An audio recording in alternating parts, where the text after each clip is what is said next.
చలికాలంలో వచ్చే ఎలాంటి నొప్పులకైనా సర్జరీ అవసరం లేకుండా శాశ్వత పరిష్కారం ప్రాణ పెయిన్ క్లినిక్ లో. బిగ్ బాస్ 7 ఎంతలా హిట్ అయిందో అందరికీ తెలుసు. అయితే ఫైనల్స్ అయిపోయిన తర్వాత జరిగిన పరిణామాలు కూడా అంతే ఉన్నాయి. ఏ సీజన్లో జరగనివి ఈ సీజన్లో జరిగాయి. సంబంధం ఉన్నవాళ్లు లేని వాళ్ల కార్లను ధ్వంసం చేశారు కొంతమంది ఫ్యాన్స్. దీంతో గత 3 రోజుల నుంచి దాడులు చేసిన వారి కోసం పోలీసులు జల్లెడ పట్టడం మొదలుపెట్టారు. ఇక న్యూసెన్స్ క్రియేట్ చేశారని పల్లవి ప్రశాంత్ ఆయన ఫ్యాన్స్ మీద కేసులు పెట్టిన పోలీసులు ఇద్దరిని అరెస్ట్ చేశారు.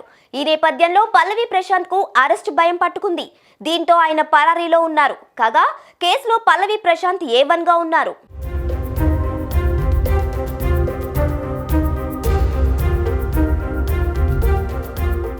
పబ్లిక్ న్యూసెన్స్ కు కారకుడైన బిగ్ బాస్ సీజన్ 7 విజేత గొడుగు పల్లవి ప్రశాంత్ కోసం జూబ్లీ హిల్స్ పోలీసులు గాలింపు చేపట్టారు. ప్రస్తుతం ఆయన పరారీలో ఉండటంతో ఫోన్ కూడా స్విచ్ ఆఫ్ లో ఉండటంతో అతడి అనుచరులను అదుపులోకి తీసుకొని విచారిస్తున్నారు పోలీసులు. గజ్వేల్ దగ్గరలోని కొలుగూరు గ్రామానికి చెందిన పల్లవి ప్రశాంత్ ప్రస్తుతం తన ఇంట్లో లేనట్లుగా తెలుస్తోంది.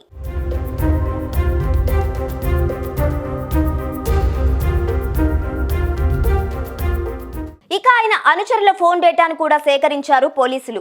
కొమరవెల్లి దగ్గరలోని ఓ గ్రామంలో పల్లవి ప్రశాంత్ ఉన్నట్లు గుర్తించారు పోలీసులు. దీంతో బృందాలుగా విడిపోయి అతని కోసం గాలిస్తున్నారు.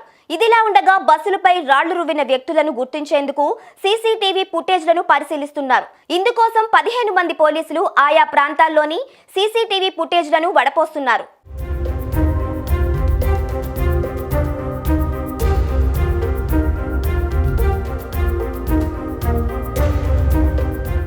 బిగ్ బాస్ 7 ఫైనల్స్ అయిపోయిన తర్వాత అన్నపూర్ణ స్టూడియోస్ ముందు గొడవ జరిగింది. అమర్దీప్ కారుపై రాళ్లు రువ్విన కొంతమంది ఆయన కారును ధ్వంసం చేశారు. ఆ తర్వాత ఆర్టీసీ బస్ అద్దాలు పగలగొట్టారు.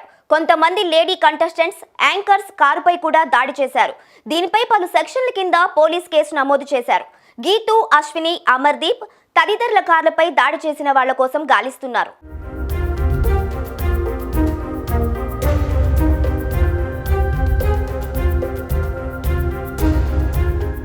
ఇక ఫైనల్స్ అయిపోయిన తర్వాత ఉద్రిక్త పరిస్థితులు ఉన్న నేపథ్యంలో ర్యాలీ నిర్వహించొద్దని పోలీసులు చెప్పారు.